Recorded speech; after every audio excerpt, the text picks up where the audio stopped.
Welcome to the market money magnet guys. आज यहाँ इस वीडियो में हम बात करने वाले हैं आज के हिडन मल्टीबैगर स्टॉक के बारे में। अभी पकड़ो या पछताओ, आप इस पर खुद डिसीजन ले सकते हो। आज का जो ये वीडियो है इसमें हम सबसे पहले अगर मैं आपको बताऊँ तो सेंसेक्स 500 पॉजिटिव पॉइंट्स में प्लस था, यानी पॉजिटिव सेंटिमेंट्स में था। आईटी सेक्टर वीक था due to global pressure. Smart money shift हो रहा है पावर और फार्मा स्मॉल कैप्स में। तो मार्केट ऊपर है, लेकिन असली पैसा कहाँ बनने वाला है ये चीज़ हम देखेंगे।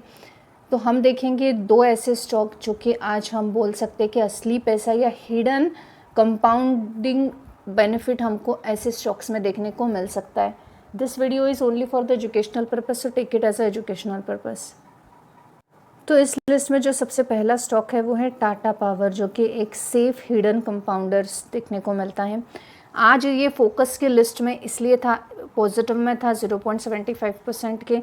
पता है बहुत बड़ी पॉजिटिविटी नहीं है, लेकिन ये एक हिडन मल्टीबैगर पिक साबित हो सकता है। क्यों फोकस में था?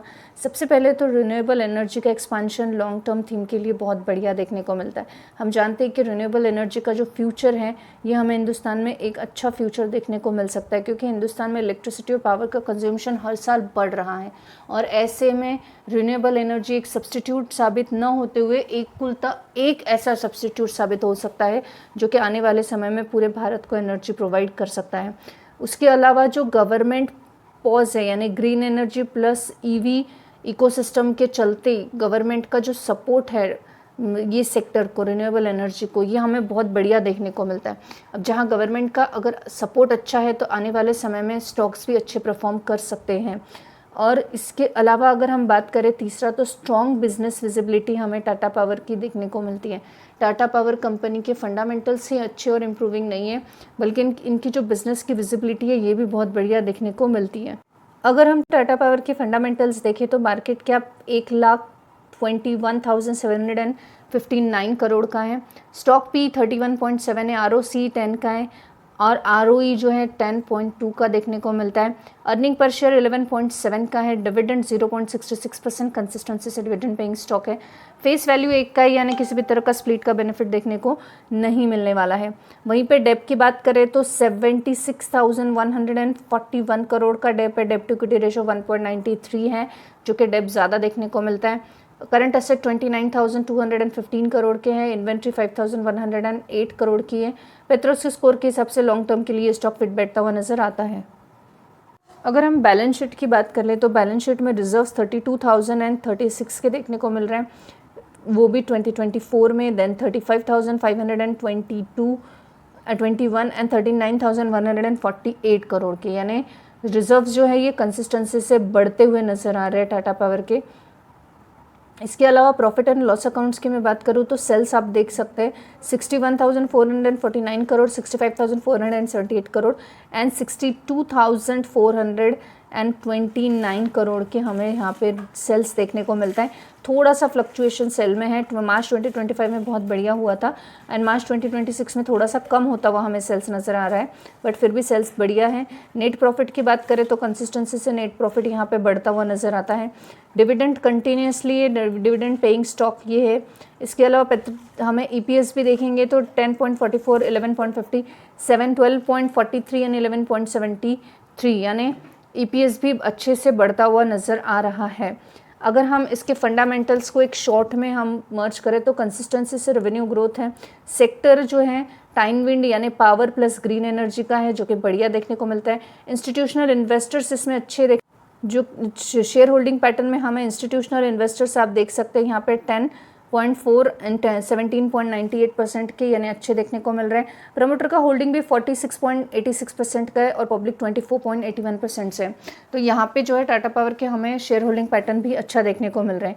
ये पेनी नहीं है, लेकिन लॉन्ग टर्म मल्टीबैगर बनने की ताकत रखता है, ये चीज़ को आप याद रखिएगा। इस लिस्ट में जो हमारा सेकेंड स्टॉक है वो है KEC international limited. KEC international limited में आप देख सकते हैं 3.69% की तेज़ी हमें आज देखने को मिली है।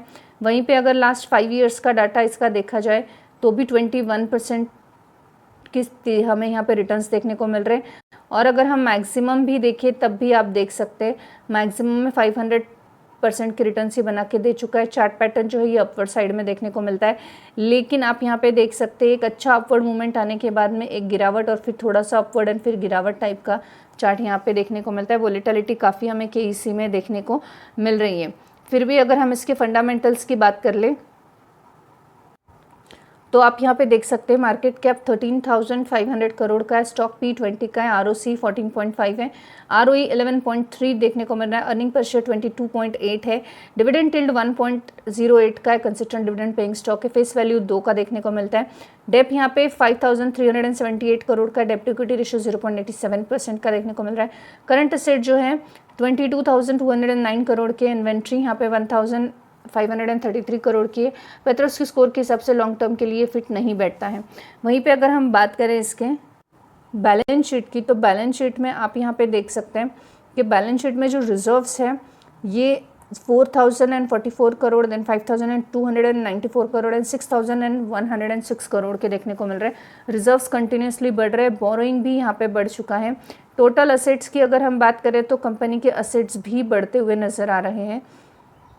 वहीं पे अगर हम बात करें प्रॉफिट एंड लॉस अकाउंट की, तो प्रॉफिट एंड लॉस अकाउंट में सेल्स जो है ये 19,914 करोड़, देन 21,847 करोड़ एंड 23,506 करोड़, यानी सेल्स भी कंसिस्टेंसी से बढ़ रहा है। साथ ही साथ एक्सपेंसेस भी कंपनी के बढ़ते हुए नज़र आते हैं।